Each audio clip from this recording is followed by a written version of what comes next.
Nah, pemirsa, saya sekarang ada di Cok Konveksi Jalan Nusa Indah, Denpasar, dan kita sekarang berbincang dengan Aji Cok Krisna. Jadi karena kita bicara soal bagaimana sebetulnya dampak COVID-19 yang luar biasa sangat meluluh lantakkan perekonomian kita, dan banyak sekali outlet beliau yang harus tutup, dan tentu karyawannya harus dirumahkan. Ini banyak sekali apa hal-hal yang harus dilakukan, dan kira-kira bagaimana prediksi usaha ke depan yang harus dilakukan. Kita sapa dulu ya. Om Swastiastu, Ji. Ya, gimana kabar? Sehat? Kabar baik. Sehat ya? Baik, sehat. Masih tetap semangat? Harus semangat. Ini sudah berapa bulan ini, Ji, istirahatnya nih? Hampir 2 bulan ya. 2 bulan ya? Hampir 2 bulan. Jadi semua outlet ditutup? Penutupan outlet itu di Maret. Di Maret, di pertengahan Maret sebelum Nyepi, semua outlet Krisna ditutup. Awalnya sih kita mau tutup, buka satu outlet, tetapi buka satu outlet. Sedangkan kan di pusat, di Jakarta sudah tutup kan, karena pasar Krisna itu kan domestik. Tapi yang masih buka Cok Konveksi. Oh gitu ya. Total berapa outletnya jumlahnya ya itu? Total outlet 32 outlet. Total itu 2 outlet. Dengan jumlah karyawan itu? Karyawan 2.500. Wah, luar biasa. Ini yang jadi pertanyaan masyarakat kan, kemana ini karyawan kita ini gitu. Mungkin bisa jelaskan kemana ini mereka nih? Sementara dalam waktu 2 bulan ini total karyawan 2.500, kurang lebih yang dirumahkan mungkin kurang lebih 2.000. Ya. Itu selama dirumahkan kita akan bantu berupa sembako. Tetapi yang 500 itu yang masih kerja security, cleaning service, teknisi, itu yang masih kerja. Karena kalau tanpa ada karyawan, security kan risiko juga kan. Sekarang kriminal kan mulai meningkat nih. Nah, dengan COVID-19 ini kalau tidak salah kriminalnya semakin meningkat. Mudah-mudahan nggak lama COVID-19. Lalu soal gaji mereka, nah itu kan. Nah, soal gaji selama dirumahkan memang kita tidak ada penggajian. Nah, kebetulan kita punya karyawan 2.500, sangat mengerti dengan kondisi COVID-19 ini dan sangat mengerti dengan posisi Krisna, dan saya juga di perusahaan sudah menyiapkan untuk uang sembako lah setiap bulan. Mudah-mudahan minggu ini kalau tidak salah istri saya pribadi akan mengasih sembako buat seluruh karyawan. Wah, luar biasa. Artinya ada. Saya sebagai owner, saya sudah perintahkan ke HRD, tolong dicek kalau sampai ada karyawan yang sampai kelaparan, sampai nggak makan selama yang udah berkeluarga, tolong segera dibantu. Artinya yang karyawan yang berkeluarga itu kan pasti biaya hidupnya lebih mahal kan, lebih susah kan. Udah istrinya nggak kerja, suaminya nggak kerja, lagi nanggung anak. Nah itu kita utamakan. Tapi mereka punya jaminan nggak kira-kira nanti selesai situasi, atau mungkin situasi membaik, mereka akan kembali bekerja lagi? Kalau saya sih berharap ya, mudah-mudahan COVID-19 ini cepat berakhir. Nah, tetapi karena COVID ini kan kita tidak musuh yang kita nggak kelihatan kan. Sampai kapan ini akan selesai kita nggak tahu. Nah, sekarang kan udah 2 bulan. Nah, kalau lebih dari 2 bulan, apalagi sampai bulan 7, mungkin perusahaan, bukan hanya Krisna ya, semua perusahaan juga akan berat. Kalaupun nanti bisa kembali pariwisatanya pulih, nggak mungkin langsung begitu pulih langsung seramai tahun-tahun yang lalu kan. Saya kira pasti bertahap akan mulai pariwisatanya akan kembali. Mungkin pada waktu 1 tahun. Terus Krisna juga punya strategi, begitu nanti kondisi COVID-19 ini selesai, Krisna tidak akan sekaligus dibuka semua. Kita bertahap. Mungkin yang pertama ya, kita Krisna Kute dulu ya. Krisna Sunset Road, Krisna Tuban, Krisna Bypass. Mungkin Krisna yang lainnya kita lihat situasinya dulu nih. Ya, karena kan karyawan juga tidak langsung akan dipekerjakan 2.500. Harapannya pasti maunya sih begitu ya. Tapi yang tahu nanti kita lihat kondisi di lapangan. Ya, dalam kondisi sekarang kita banyak juga mendengar keluhan sejumlah pengusaha bahkan tidak mampu membayar operasional, bahkan ada yang listriknya disegel karena tidak mampu membayar. Kira-kira kalau DG sendiri mengantisipasi itu seperti apa ya? Saya sudah buat plan A, plan B, plan C, plan D ya. Plan A yang kita lakukan, awalnya kita semua, artinya karyawan dirumahkan sudah. Nah, pegawai disiapkan untuk security, cleaning space, untuk properti kita kan. Nah, terus termasuk bagaimana biar bisa bayar listrik, bagaimana biar bisa bayar bunga pinjaman bank. Semua itu kita sudah dilakukan, tetapi kan itu ada batasan-batasannya. Oke, 2 bulan pertama kita bisa. Nah, sekarang kan ini udah 2 bulan. Nah, 2 bulan, apakah kita terus akan melakukan plan A? Nggak mungkin. Artinya plan B yang kita lakukan adalah bagaimana mengefisienkan karyawan lagi ini. Nah, terus listrik kalau nggak dibayar pasti disegel. Nah, akhirnya karyawan dikurangi lagi nih. Kita sedih sih, sedih ya. Mau gimana lagi? Gimana lagi ya? Artinya kita plan B kita minta permakuman ke bank bagaimana untuk pembayaran mungkin bisa bayar bunga aja lah. Harapannya bisa di top up lah kan gitu. Akhirnya semua itu akan sulit. Semua itu akan sulit. Nah, makanya akhirnya keputusan terakhir di bulan kita bisa bertahan sampai bulan 7. Artinya saya jujur di depan Pak Agus, Krisna ini bisa bertahan 4 bulan. 4 bulan. Kalau lebih dari bulan 7, jujur kita pasti akan berat. Kalau kita terus bayar bunga bank, bayar karyawan, sedangkan pengeluaran 1 bulan 2,5 M, income tidak ada. Mau tidak mau ya kita di bulan 8 itu kita otomatis kita menyelamatkan keluarga diri kita dulu. Nanti kita makan apa? Iya, betul. Nah, sekarang kan begini. Banyak juga berpikir, bahkan mungkin kemarin pemerintah provinsi juga bilang banyak pengusaha yang dulu sudah banyak mendapatkan untung. Nah, sekarang lah saatnya untuk membantu. Kalau begitu gimana, Haji? Saya ngomongin diri sendiri aja, saya nggak mau bicarakan orang lain. Tetapi aksi yang sudah saya lakukan di bulan Maret ini ya kita meskipun tidak besar dengan situasi seperti ini ya, kita semua susah. Paling tidak aksi sosial Krisna tetap kita lakukan. Kita udah membuat 1 juta masker. Nah, kemarin kita udah ada ya sumbangan ada ke provinsi, ada 1 ton beras, 10.000 masker. Dan ke Badung juga begitu, 1 ton beras, 10.000 masker. Dan ke masing-masing desa, terutama di mana ada outlet Krisna, di situ seluruh masyarakat di sana dapat masker. Nah, di mana aslinya asli Ji dan asli istri dan termasuk lahirnya itu kita bantu 1 ton beras. Karena kan itu masa kecilnya, masa ini kita nggak mungkin tinggalkan. Nah, untuk masyarakat di luar dari perusahaan Ji dan aslinya Ji, kita akan pikirkan hanya masker yang bisa kita bantu. Nah, ketika kita bicara soal ini kan saya lihat ada aktivitas juga yang sedang bergerak. Di kondisi ini apa yang masih bisa bergerak di perusahaan Haji nih? Kalau di perusahaan Ji yang hanya buka ya, dari 32 outlet, hanya 2 outlet yang kita buka. 1 restoran Surabaya. Restoran Surabaya karena Surabaya kan industri, bukan pariwisata. Artinya masih hidup lah. Tetapi untuk nyari profit udah nggak mungkin bisa. Paling tidak untuk biaya operasional dan menjaga properti itu. Yang kedua yang bisa berjalan cok konveksi dengan situasi COVID-19 ini masih ada order. Saya pikir ya dari dulu zamannya dulu waktu nggak salah bom Bali, gunung meletus atau apa, cok konveksi tetap masih aman. Nah, sedangkan sekarang ada COVID virus 19 ini, Krisna, cok konveksi masih bisa berjalan ya, masih tetap ada order. Contohnya order dari perhubungan, dari Tiara Dewata atau apa. Artinya masih bisnis yang paling aman adalah cok konveksi karena pasarnya lokal. Nah, tapi di kondisi sekarang ini artinya terima order tetap dan 50%-nya lebih ke sosial untuk pembuatan masker. Oh ya, saya juga lihat Haji sekarang mulai beralih gitu. Ada ke pertanian, bahkan saya lihat yang saya dengar menggarap lahan hampir 25 hektar ya di Buleleng gitu. Itu gimana ceritanya? Nah, pertama gini sebenarnya. Ji itu 2 bulan sudah di Denpasar nih, nggak ada kerjaan. Ya jujur bosan di rumah. Masa saya harus diam aja? Masa saya harus mati berdiri di sini? Akhirnya saya berpikir ini, kebetulan punya lahan di Singaraja banyak. Lahan tidak digarap, lahan tidur kan. Akhirnya disitulah dari 2 minggu kemarin turun ke lapangan, di situ dikumpulin para penyakap, kurang lebih 15 para penyakap. Akhirnya kita putuskan 2 hari kemarin dari Singaraja, kita akan memutuskan di 2 hari kemarin kita udah menanam 2.100 pohon ubi dan 250 pohon pisang. Dan target minggu depan kita udah mulai beli traktor, mesin air untuk penanaman kacang tanah kurang lebih 7 hektar. Target di bulan Juni ini kita udah menanam ubi, pisang sama kacang tanah kurang lebih 10 hektar.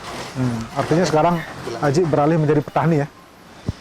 Karena kan memang mengisi waktu kosong, mengisi waktu kosong, kemudian punya lahan banyak di Bandung Utara, nggak ada salahnya saya bantu petani dan masyarakat setempat. Kalaupun ini nanti COVID ini anggap maaf ya, kita juga nggak tahu ini lama. Sedangkan hasil panen untuk kacang tanah itu kan 3 bulan. Nggak mungkin kita bisa pasarkan kan. Paling nggak saya bisa bagikan dengan para masyarakat yang ada di Singaraja. Tapi logikanya kalau orang berpikir kalau di pertanian kan harganya nilai ekonomisnya kan tidak terlalu besar dibanding ini kan itu ya. Itu gimana melihat itu? Kalau melihat profit ya, profit Krisna dengan kepertanian kan memang Jauh sekali ya. Paling tidak saya bisa ada hiburan dulu lah. Oh. Saya ada hiburan dulu Iya, dan iya. bisa membantu para petani dan masyarakat setempat. Kalau selama ini itu lahan kosong didiamkan itu ya? Lahan 25 hektar tidak kosong. Ah. Ada di situ kurang lebih 15 penyangkap. 15 penyangkap. Namanya penyangkap pasti kendalanya permodalan. Otomatis dia menggarap sesuai dengan kemampuannya dia dan kemampuan modalnya dia.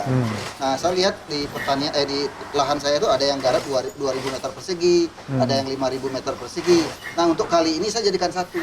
Sekarang zaman sekarang kalau tidak gotong royong tidak akan bisa kalau tidak kompak dan tidak gotong royong tidak akan bisa maju. Nah, makanya saya suruh para penyangkap 15 penyangkap ini untuk yang 25 hektar ini kita harus gotong royong, harus bersatu jadi satu. Kalau nggak jadi satu nggak bisa. Kalau dipecah-pecah kita kontrolnya susah. Oh, iya. Dan sekarang bapak penyangkap semua. Kalau orang lain kan nyewa tempat. Kalau yang sekarang ini udah lahan udah dari saya, permodalan dari saya. Dan untuk 2 minggu pertama saya kasih uang harian. Setelah 2 minggu kemudian, bapak dan ibu harus mandiri. Bagaimana bisa hidup dari pertanian ini? Misalnya untuk beli bibit. Ya. Oh, ini ada pohon kelapa yang begitu ribuan. Setiap 2 bulan bisa panen kurang lebih 4.000 kelapa. Itu kan bisa dijual untuk beli bibit. Bapak dan ibu harus mandiri. Nah, tetapi untuk saat ini saya yang harus ngasih motivasi dulu. Bagaimana respon para petani tersebut ya? Karena tujuan saya tulus, bukan untuk kepentingan pribadi. Ya, kalaupun nanti itu berhasil dan COVID ini bisa selesai, pariwisata bisa kembali, hasil panen dari kacang tanah kurang lebih 10 hektar kita akan beli. Kita akan beli dan bila perlu kita akan produksi di Singaraja. Hasil produksinya itu kita jual ke Krisna. Makanya sekarang saya harus mikirin bisnis dari hulu ke hilir. Jadi artinya mau produksi sendiri, jual sendiri kepada ini ya, marketnya jelas gitu ya? Ini anggap aja ini iseng-iseng berhadiah lah. Ya. Kita nggak ada salahnya turun ke pertanian, apalagi cikal bakalnya dari nol, dasarnya juga dari pertanian orang tua kita. Nggak ada salahnya kita mulai ke kampung sambil nyari hiburan, tahu-taunya siapa tahu berhasil. Itu sesuatu yang luar biasa. Selain pertanian, di situ kan ada lahan yang sangat luas, apa yang cocok di situ? Apa kacang, apa lagi itu kan lahan agak bagus ya? Ya bagus, dia punya lahan di Singaraja itu ya ada cukup lumayan luas. Kalau ngomongin Celukan Bawang, Grogak itu kan daerah panas. Daerah panas itu daerah kering. Nah, di situ setelah saya survei sama penyangkap, di situ cocoknya kacang tanah, jagung, unis, ubi. Nah, otomatis ada pilihan 4. Karena saya menanam sesuatu biar ada hubungannya yang kita bisa nanti produksi gitu, yang bisa dijual di Krisna. Nah, karena Krisna penjualan yang paling tinggi adalah di Candi kacang kapri, nggak ada salahnya kita menanam yang pertama adalah 7 hektar kacang kapri, kacang tanah. Yang 3 hektar kita boleh campuran. Bisa nanam ubi, bisa nanam unis, bisa nanam kacang koro, bisa nanam tomat atau yang lain-lain. Silakan kalau nanam cabai itu buat harian bapak dan ibu penyangkap boleh. Tetapi kalau kacang nggak boleh. Ya jadi memang kepentingannya untuk nanti mengantisipasi kalau kondisi membaik ya. Iya, kondisi membaik. Nah, kalau kondisi membaik 3 bulan lagi kan udah panen. Udah panen. Artinya Krisna pasarkan buka, di sini. Karena Krisna buka kita udah mulai dapat income. Terus dari hasil pertanian meskipun kecil kita udah dapat income. Artinya tidak bodoh-bodoh banget lah kita. Artinya ini rantai ekonomi juga berjalan ya. Kalau enggak bisa menghidupi pertanian. Nah, kalau Aji sendiri melihat sekarang kan kondisinya banyak yang susah ya, boleh dikatakan begitu. Ini kira-kira kita kan dijadikan momentum untuk kita berkreasi sebetulnya. Selain pertanian tadi, apa sebenarnya yang bisa kita lakukan ya sebagai seorang pengusaha? Sekarang kalau tingkat susahnya semua susah ya. Susah ya? Nah, kalau sekarang semua hanya bilang susah.